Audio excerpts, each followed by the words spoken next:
We're going to be taking you through the progress of our black comedy feature film. Who are you, by the way? Nobody knows who we are. What this is a DIY cinema podcast for DIY filmmakers. The idea is that you don't wait for permission, you just start. This is our first feature film, something we're going to do together. You're going to get it warts and all. So we just go into it? I kind of think we could.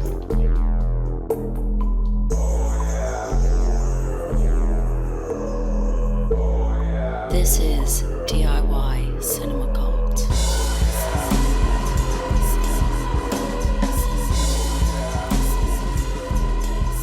Hello, Aaron. How you doing, mate? You okay?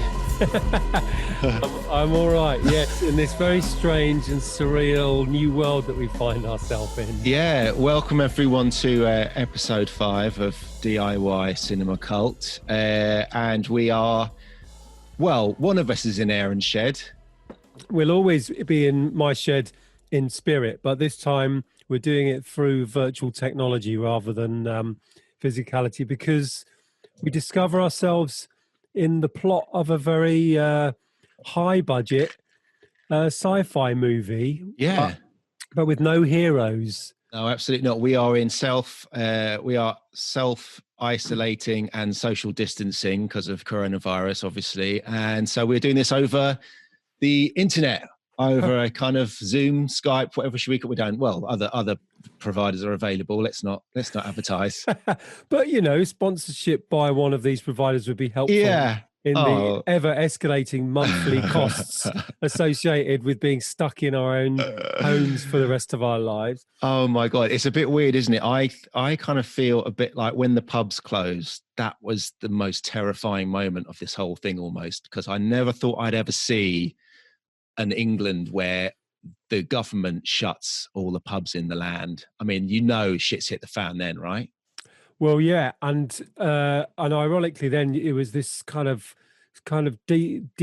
demonizing of people who were still going to pubs, which I think even in the war, the pubs opened between 11 and 3 o'clock, and then they kicked them all out because they had to go and do stuff, and then they reopened at 7 o'clock. Yeah, but we're in a totally new reality now. But it's like at least we've got the pubs. In any time of crisis, any terror attack in the past that me and you we both talked about this before, which we spent quite a lot of time in the pub on. We go 11, didn't we? Well, an Englishman runs straight to the pub and drinks quite heavily through it, and then things seem a bit better, and there's lots of camaraderie. And now we're not even allowed that. We just have to stay in. No, but it's not going to restrict our intoxicants. No, I'm just mixing my gin martini now, mate. And look, what I wanted to do was I wanted us to be in the shed for this episode, obviously, but we can't because I've got some presents for you and our podcast. So the first present is this. I can show Aaron this. You can't see this because it's. We're on a video call, so this is unless we do actually show the video. If we're so desperate for content, we might end up just showing a clip of both of our faces talking to a microphone. Look, we got a little cocktail mixer. It's a little cocktail shaker. It's beautiful. It's like blue glass and brass on the top. Where did you get it from? It's amazing. It's just a little shop on the high street, but it's like this is our podcast shaker now, so we don't have to use your flask anymore. Yeah. So we're going to do that, and then and also I had another present for you, which I was going to wrap, but I'm going to just show it to you on the video now. Yeah. While I'm making my martini. Making you drink. A little present for your office for the shed. Oh, amazing! It's so beautiful. So this is for our listeners. This is the DIY Cinema Cult logo. As it's, I kind of done it as I've actually cut it in lino, and it's like a lino ink print. It's absolutely gorgeous. We suddenly look so much more proper than we. It looks pro. It looks pro now. Yeah, it's beautiful. It's put in a frame, and amazingly at the moment, it's reflecting the screen and me talking to you over the internet back at it because it's reflective. So I think we'll just have to share a screen grab of that on our newly created social media presence. Yeah, so we've got, I mean, we'll stick, I mean, what I could do is, look, here's a picture we could stick up on Instagram, is us doing this. Look, let's get virtual, man. Okay. Here we go. So this is, am I going to take a picture of you, taking a picture of me, taking a picture of you? Yeah, go on. There we go. Got it. Right, so the snake that eats its own tail. Yeah. One thought I had, actually, going back to the whole pub situation, is the news has gone mad, as you know, BBC and everything, and it just reminds me of Shaun of the Dead. Yeah, you know, the news when they watch the news and the newscasters going, remove the head or destroy the brain, and it's that kind of madness that now that's what the news is. And we've kind of been brought up on all of these scenarios being this, either, you know, in Shaun of the Dead, obviously it's for comedic effect, but we've seen 1,000,001 kind of apocalyptic movies before, but we've all, in those films, usually there's some people, as I was mentioning earlier, there's some people behind the scenes kind of that are going to save us all, right? So Keanu at this moment should be, you know, flying across Siberia in a helicopter to rescue a beautiful young scientist doctor woman from being kidnapped by somebody evil, like, you know, so the Russians or whatever, because she's got the thing that's going to protect the whole of humanity. Yeah, exactly. In a suitcase, but she's being held to ransom. So, but I kind of don't feel that that's happening to us. No. We want Keanu Reeves to go over and beat up Baron Corona, or whoever's put this virus into the ether. Some sort of Bond villain type character who's a bit like halfway between sort of Vladimir Putin and Boris Yeltsin. Is basically, you know, the responsible for all this. But in reality, it's a much more humdrum and sort of sad affair, which is there isn't any heroes as far as we can see, apart from, it must be said, the people working in the likes of the NHS, who absolutely, what a job right now to be dealing with that. And but what it did also make me realise is that my film of maybe 7 years ago, Mr. Torquay's Holiday, was somewhat prophetic. It really was, because it was about a guy stuck inside, not necessarily stuck inside. He was quite an agoraphobic character, wasn't he? And he stays inside playing his video games. So much so, he's so insular, he doesn't realise that the end of the world is actually coming about outside his door. Which I thought was lovely, and it's kind of it's very prophetic, isn't it? Really. So we're all a bit like Mr. Torquay now, that we're all stuck inside.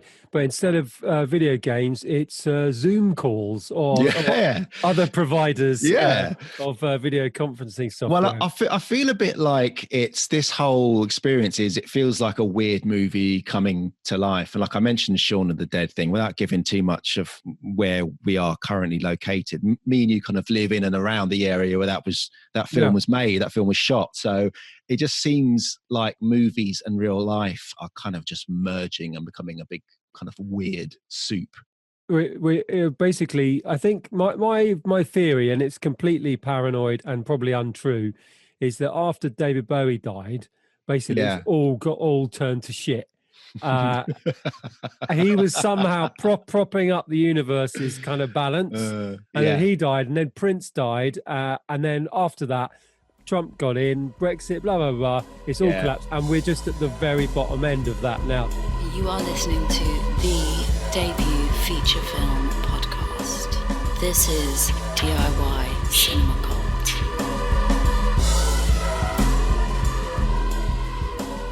How's it going over there in the shed? How's the shed looking? So what I've had to do in a way is kind of transfer my film company to this shed, which is always been the case, but now I can no longer actually go out and film anywhere. As freelance creative types, in a way, we're used to having to adapt to circumstances quite regularly. Yeah. But I'm kind of looking forward to, or perhaps we can even do something ourselves, how this translates into sort of narrative filmmaking in some way, because obviously, the idea of location filming has gone out the window, but everybody is somewhere and lots of people are doing interesting things from their own place. I mean, at the moment, it seems like there's a huge boon for fitness instructors who can kind of transmit to the world suddenly from their own bedroom. But I'm wondering how that translates to filmmakers or designers or whatever. I mean, certainly animators could still do their work from home. Yeah. Funny enough, there was that little kind of period, wasn't there, when the pub shut, but we still weren't on a complete kind of lockdown yet. And it did cross my mind. I was thinking, God, if you wanted to shoot something in a restaurant or a pub now, it's a fantastic time to do it, because they'd just snatch you up. It's like, can we shoot in your pub for a day? Because it will all be, they're not actually allowed to kind of open to customers, but shoots would have been great. But then obviously, then the government put kibosh on that, because everyone's not allowed to leave the house at all. But and it is serious. I do know people who have been ill, very ill, and a few other people are friends of friends who have sadly not made it. So it's kind of heavy. It's a heavy thing, but so I'm interested, I suppose, in now how it translates into a new way of working. So, I mean, you're obviously still working on the film that we're trying to make, aren't you? You said there's a new sort of draft which I'm waiting to have a look at. Yeah, I mean, literally, me, because I've been doing some work at home for a client I've been working with quite a lot recently. But working from home means that I have been able to use my time way more efficiently. I don't have any kind of horrible commute to kind of have to contend with each day.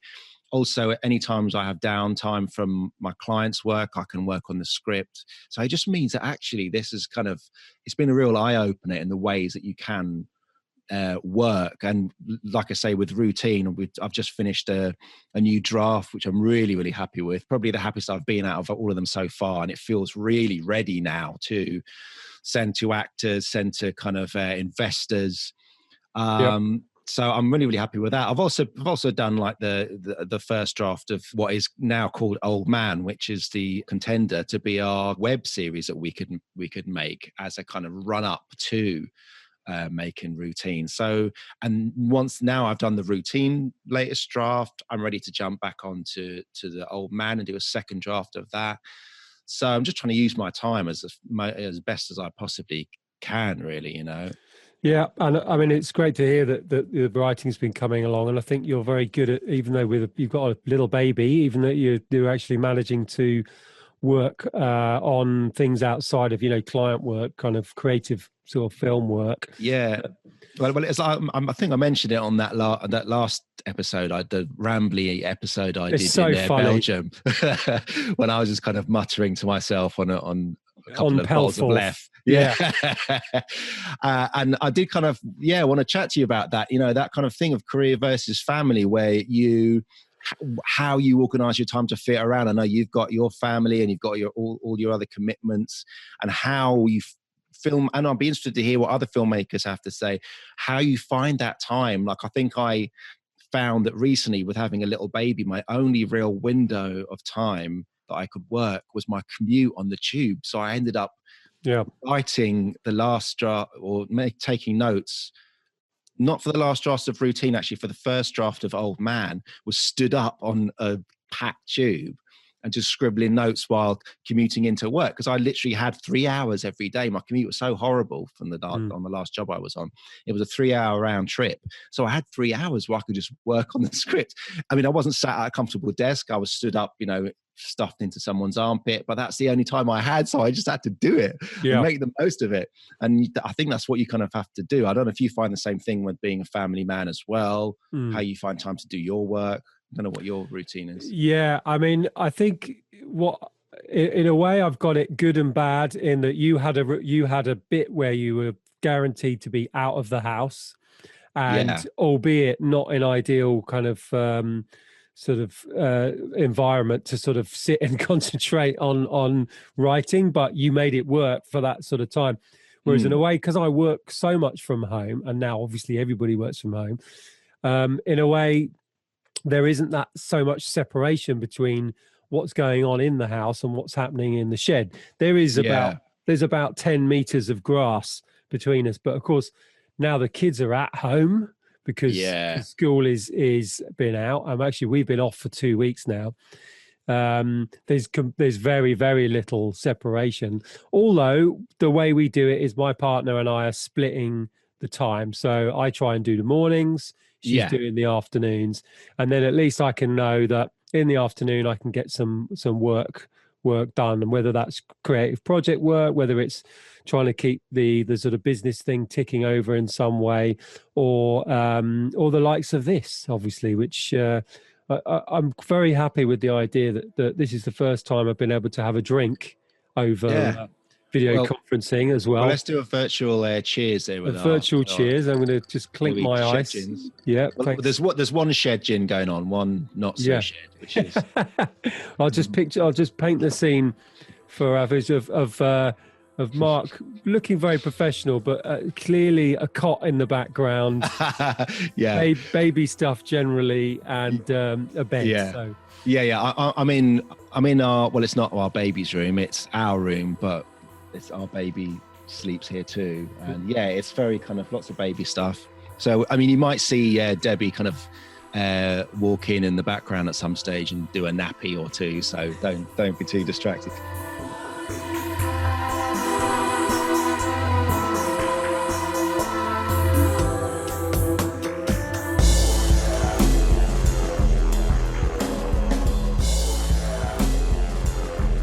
But it's funny thinking with this whole self-isolation and social distancing and a bit of a lockdown going on, it actually makes writing a lot easier for me, because as a great procrastinator, and I'm sure many other writers find this too, one of the hardest things to do when you're writing is just to keep yourself sat down doing it when there's beautiful weather outside and friends might be in the pub, or you might be having a picnic, or just on a walk down the street.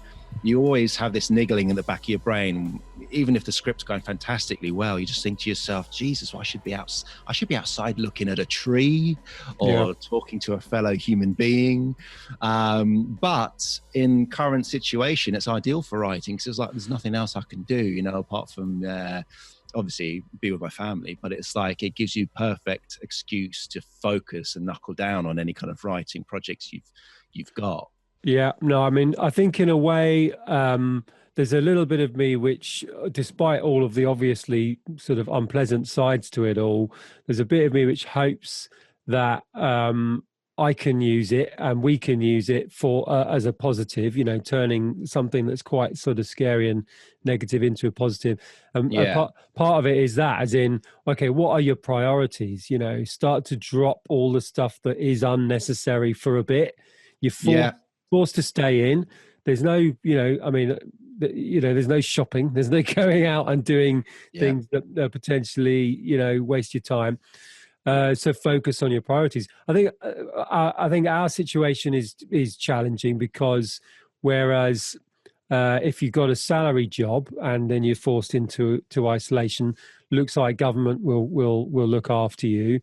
Mm-hmm. If you are self-employed and you be forced into self-isolation, it also looks like you are going to get a bit of government help. So again, it might give you a bit of a break until work starts picking up to do writing projects, to do other things. Yeah. But actually, we're this weird hybrid thing, aren't we? We were told that working in the industry that we work in, that we should be a limited company, which means that effectively we're a one-person company. And we're now in a grey area, because we're probably the one sector that's not covered by any kind of help, that if in a way, if I knew we were getting the protection we needed for 2-3 months, then I feel like it would be a great time for creative people to, reline the well and to really focus on doing something really exciting that they've not been able to do for a while, that can then, once these restrictions are lifted, can you'd hope it would become a kind of flowering of interesting creative stuff that's been happened during this process. But we've potentially got, money problems as a result. So it's a balance between those two things, making sure that we can, now you've got seemingly you've got time. We've got time to do creative stuff, but maybe we got a lot of wolves coming to the door very soon. Well, I mean, in my mind, when writing the Old Man web series, I was thinking, right, well, this is something we're going to have to do pretty soon. We're going to need to get some money together, maybe run a Kickstarter campaign, get some talented friends together, get a kind of band, a band of people together to do this. And now the kind of landscape shifted. No one's going to really want to invest in a Kickstarter campaign. People are kind of very wary about money, and economically, everyone's very, very unstable. So a Kickstarter campaign looks a bit kind of not a great prospect at this current time. We can't even go. We can't even go to shoot anything anywhere because a film crew is a gathering that is an unnecessary kind of a gathering of too many people currently. So it just makes you think, well, I guess we can, we need to put it off. Any plans to make any films? I'm sure loads of people out there. What I'm worried about is like people who are in our situation who don't have a lot of money to make a feature film. I bet there's quite a lot of people out there who literally this was their time. They were due to be shooting right now, and they've scratched some money together. They've got some investors involved, and they've had to call the whole thing off because of the current climate. And it must be kind of really, really tough on quite a lot of filmmakers at the moment because, and that goes for all kinds of kind of creative people. People who've been releasing music, people who've been organizing events. It must be a bad time. A lot of big festivals shut down, obviously. A lot of big festivals, and also like we were just saying the other day, we entered Chewing Gum Man to the short film corner at Cannes because we were talking about maybe using that to get our accreditation to go there and maybe drum up some money for routine, and we have got in, but that's going to get. I guess it's pushed back rather than being cancelled. I think, isn't it? I think that's the thing. Yeah, I mean, it's very hard. It's very hard to know, what will happen sort of in the short term. But one thing that sort of struck me, I was talking to another filmmaker, Hadi Hajay, who we might well have on this podcast in the foreseeable future, and he said that there is an opportunity here for people who have potentially got something in the can, but not necessarily finished, because the big broadcasters have now got a captive audience of 4 billion people sat on their asses on a sofa, desperate for something to entertain them, with, the likes of Netflix, Amazon, the BBC and what have you, whose all of their productions have completely shut down.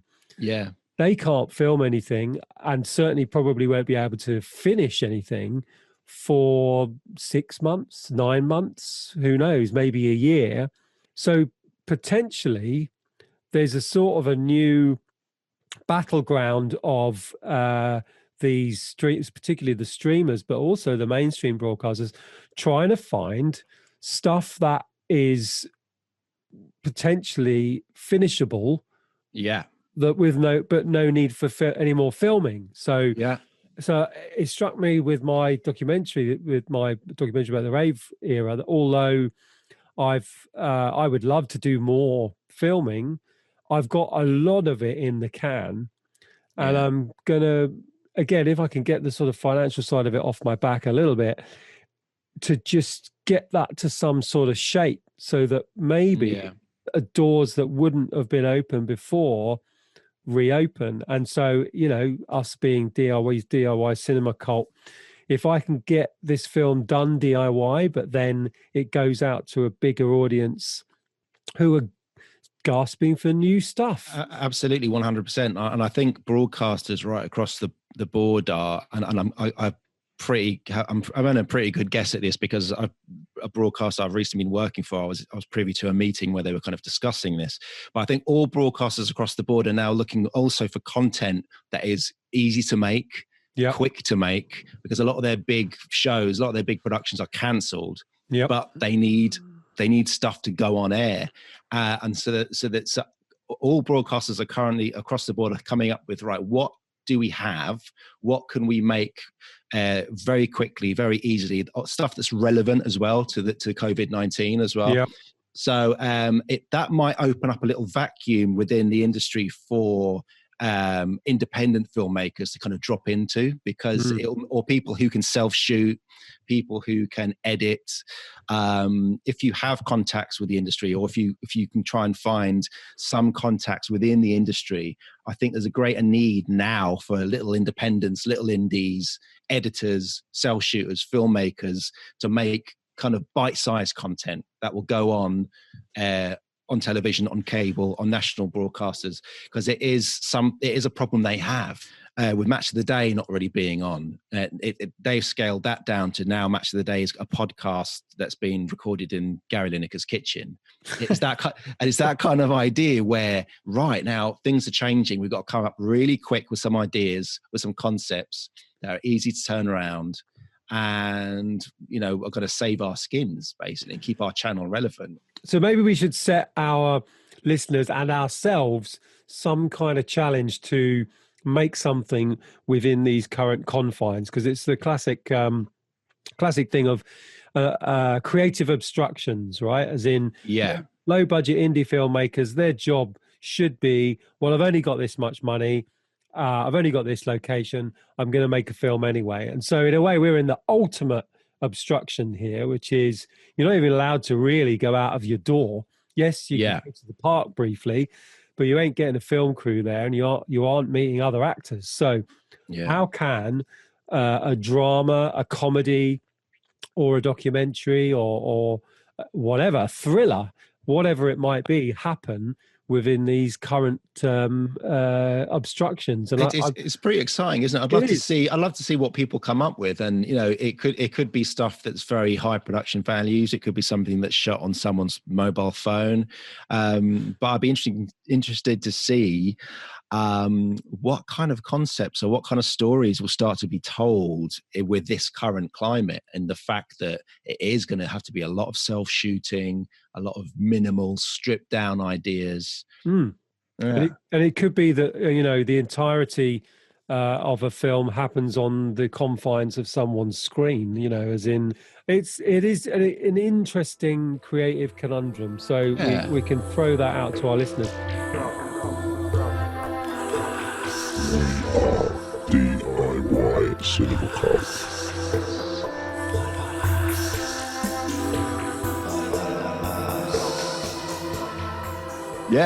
Follow us. Instagram, Twitter, Facebook.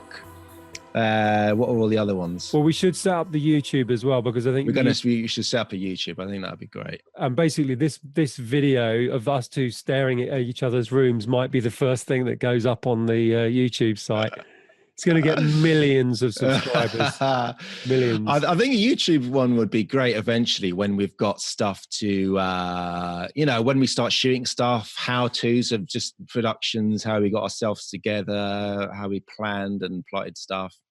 I was just thinking recently about writing, structuring my own writing and experiences I've had with doing the Old Man series I've just written, and I found it really interesting and a really good way of working. In that I wrote this kind of, it's like a, what is it? It's like a eight part thing, which is essentially each one's on average about 10 minutes long. So essentially, it's almost a feature length thing within itself. But what I did was, as soon as I finished doing that and wrote that first draft and kind of sent it off to you, I kind of jumped back onto routine, and I hadn't read routine for maybe a couple of weeks, maybe a month or two, while I was writing the Old Man stuff. And it was with real fresh eyes that I read routine again. And I was like, oh my God, actually, this is actually feeling really, really nice. That bit is a bit shonky, that needs fixing. And I could just see it completely fresh. And it happened very quickly, that the next draft of routine then happened, because I was just so fresh with it. And now I've kind of finished the routine fifth draft. Now I'm dying to jump back on Old Man. And it's a really nice way of working, having two projects running side by side, because you can just, once you kind of get to the end of one draft, you can kind of switch gear and jump onto the next one. I heard a screenwriter on some kind of video I was watching on YouTube the other week saying that there's one technique, which is to write for 20 minutes at a time. Yeah. Like, say if you've got multiple projects, write for 20 minutes on one script or one story, jump to the next one for 20 minutes, then jump to the third for another 20 minutes. And I found that, I mean, I guess it works for some people. I don't know if it would work for myself, and maybe our listeners have their own kind of ways of working. But I do. It really made me think of Ridley Scott, who panned anyone who works on multiple scripts at the same time. And he kind of said, come on, you got to constantly, you got to knuckle down. Don't run away from your script. Don't run away from your story. Just get to the end, work it out, and work on one, finish it, and then you can move to the next one. Yeah. And I think I kind of agree with them on that, but I think I kind of fall halfway between the two. I think it's lovely to kind of get to the end of a draft on one story, and then be able to rest yourself from that story, jump onto something new, because what you always find is that you are completely refreshed. By the time you get to the end of the first draft of that one story, you're kind of a bit tired and weary of it. Yeah. Jumping back onto something you've been working a couple of weeks or months ago, you're completely fresh again, and literally you've had no rest between the two. You're constantly shifting and writing. So it's been a really good experience. I'm dying to get back onto Old Man now and kind of work a second draft of that series up.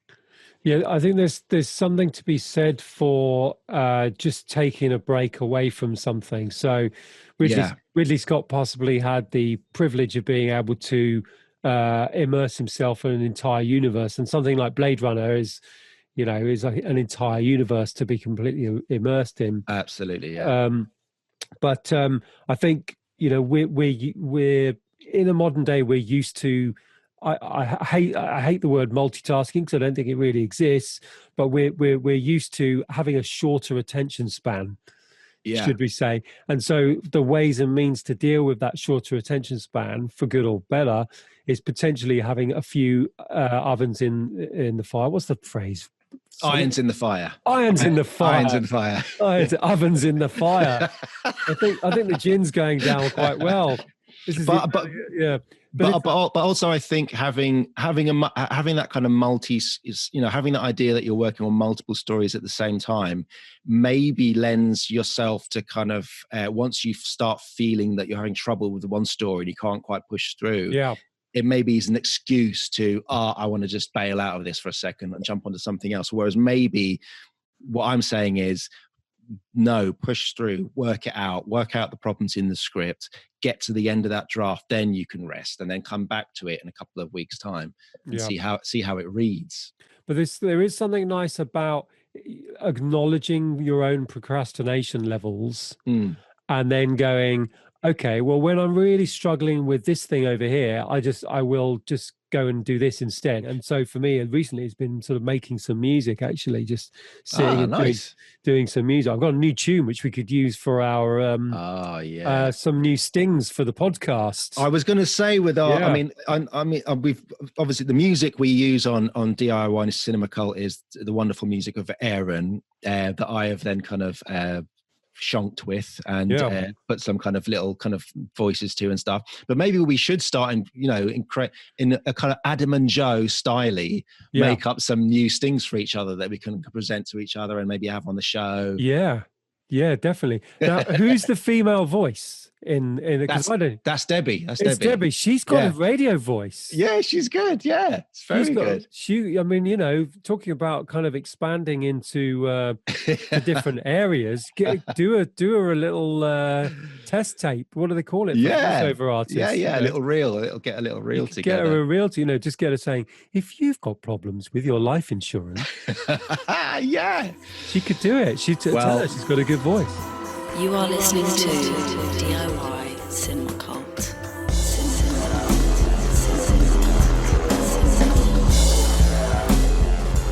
Next step with routine is I still haven't sent you that script, have I? The last draft. I will send you that right now. So excited. I will send it. I mean, but what you're going to find is that characters are just a bit more defined. It's a bit more all characters now seem to be working really well for the story, really well for the themes of the story.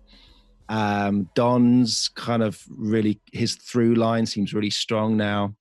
It's not perfect. Like I can see us going through some more iterations and more drafts, but I just feel like if I was an actor, say, and I got sent that in the post, I'd really get it, and I'd be kind of quite excited by it. So I'm after obviously like sterilizing the package, wiping it down, putting the mask on, and having the little read.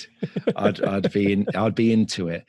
But I mean, obviously, I'm biased. I say I'm biased. I'm actually, always quite hard on things are produced, but it's it feels right at the moment. It feels like I'm quite confident to send it out, get it seen by people. Yeah. Well, I'm your first port of call, so send it out. You're always a good critic, mate. So I'll send it over and let me know what you think of it. I look forward to it. So, I mean, how have the characters because I know the last sort of time we did a podcast together, we were talking quite a lot about how Emma's character has developed. How has Emma's character sort of developed since? Because we were sort of talking about the fact that she was a social media kind of star in some way, and I'm interested to know if you could summarize what her character's sort of how that's changed. Yeah, exactly that. It's that she very much is a kind of way more of a driving force to the story than she was in previous drafts. So it's in previous drafts, there were members of the audience who were posting things to social media and were kind of being active in that sense of the story. And those characters just seem to be extra to what we actually needed. So she has become those characters, and they've kind of merged into one in a sense. So she's way more of a kind of forceful character. She just works really well right through to the end. And, the fact that she is this social media kind of mogul, I guess. She's this kind of incredible blogger who's got thousands and thousands of followers. It just adds so much to the theme of this idea of performance. Us pretending to be somebody maybe that we're not. In social situations. Yeah. And also the character of Benny, the young comic who's kind of an agitator for Don, our main character. He is, without giving too much away, he's this kind of very brash, confident type of character who we find out he is having to deliver some kind of performance himself in order to find his way into the comedy. He sees it very much as a job. Comedy is very much an industry for him. He sees it as a business. Yeah. And as any businessman, he's putting forward a presentation of himself to people, and that we find out later in the script. So all the characters now seem to be really working well thematically for this idea of performance. Yeah, I'm happy with it. Well, I look forward to reading the next version for sure. So, So I guess we should start to wrap it up a little bit. Yeah, I reckon we could wrap this one up. Getting our neck of the woods. So, so we think maybe we should sort of set both ourselves and our listeners a little bit of a challenge. Yeah. To create something that could work in our new isolated world, and maybe it could be something that can feed into, something that we could do that could feed into our social media sort of channels. But definitely, get in contact on Instagram, Twitter, Facebook, and all the usuals, and let us know what kind of films you're making, or just show us as well. It'd be great to kind of see the stuff that people are producing. So in a way, I think somehow, like keeping with that DIY aesthetic and that DIY attitude, what can you do yourself? What could we actually write and do? Whether it is from our own sheds, bedrooms, gardens, etc. Because now, mate, it's all gone pirate. We're all pirate now. We're all pirates. That's it. I mean, what I liked was when we were talking about trying to get into the Cannes Film Festival, and when we were plotting a scheme to kind of get a film in the short film corner and get our accreditation. I liked your reaction. Your reaction was like, "Well, hang on, do we do we want to go there? I mean, we're pirates, you know.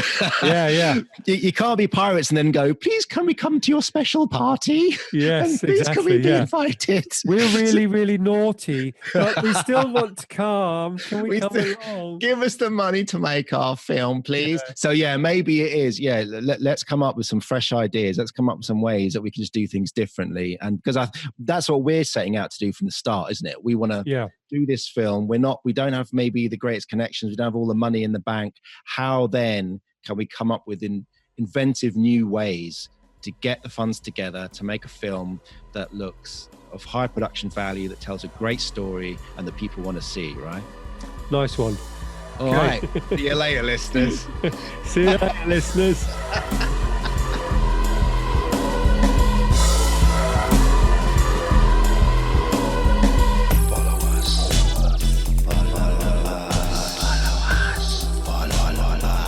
Follow us on Twitter at DIY Cinema Cult, or on Instagram we are DIY_cinema_cult.